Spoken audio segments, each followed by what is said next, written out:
Hello guys. हमने जो physics का सब्जेक्ट स्टार्ट किया हुआ था उसका है lecture number 6, scientific notation. Scientific notation को हम स्टैंडर्ड नोटेशन भी कहते हैं। अब ये साइंटिफिक नोटेशन, ये स्टैंडर्ड फॉर्म या स्टैंडर्ड नोटेशन क्या होती है? ये हमारे पास किसी भी वेरी लार्ज या स्मॉल नंबर, कोई भी वेरी लार्ज नंबर होगा या वेरी स्मॉल नंबर होगा, उसे हम कंपैक्ट फॉर्म में लिखेंगे। अब कंपैक्ट फॉर्म क्या है? वो पावर ऑफ 10 में लिखना।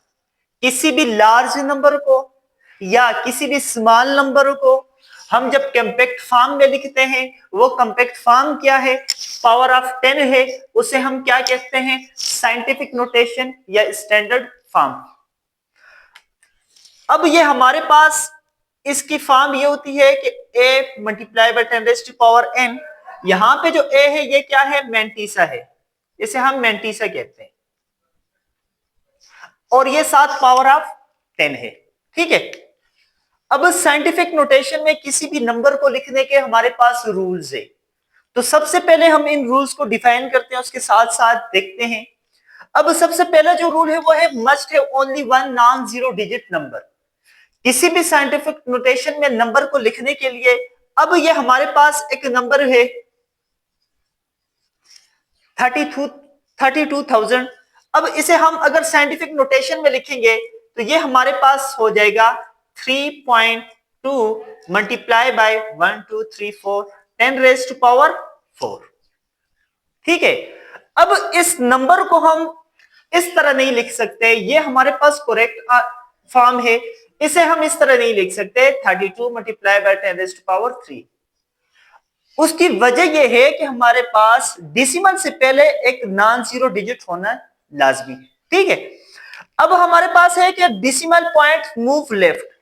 जब भी हमारे पास कोई भी नंबर होगा, जैसे ये 32,000 को ही ले लें, अब इसे साइंटिफिक नोटेशन में कन्वर्ट करते हैं, तो जो हमारे पास पॉइंट है, ये डेसिमल पॉइंट है, ये हमेशा लेफ्ट की तरफ जाएगा। अब यहां पे पॉइंट है, यहां पे है, अब ये लेफ्ट की तरफ आएगा। इसे हम लिखेंगे 3.2 1 2 3 4 multiply by 10 raise to power 4। तो 4 टाइम्स ये इस तरफ आया, 4 शिफ्ट इसने क्रॉस की, इस वजह से 10 रेज़ टू पावर 4। अब डेसिमल पॉइंट मूव राइट। अब ये क्या सीन हो गया कि डेसिमल पॉइंट मूव राइट करेगा।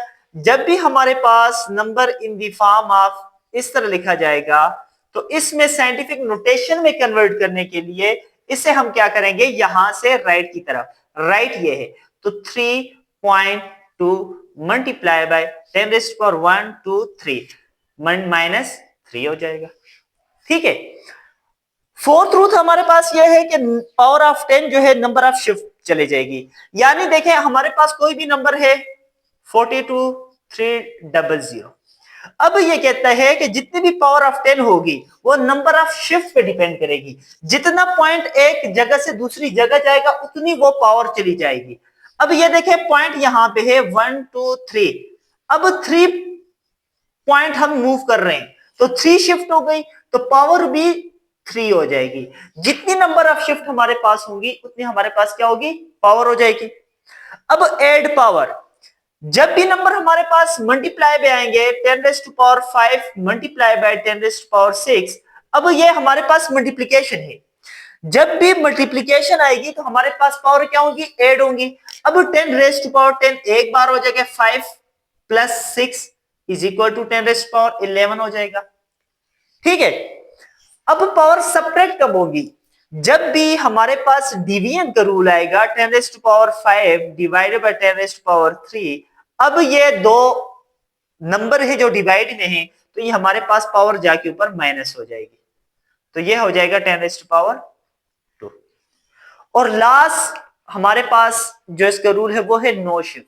यानी हमारे पास जब भी नंबर शिफ्ट नहीं होगा, अब ये 3.2 एक नंबर है, इसे साइंटिफिक नोटेशन में लिखना है, तो ये हमारे पास हो जाएगा 3.2 multiply by 10 raise to power 0।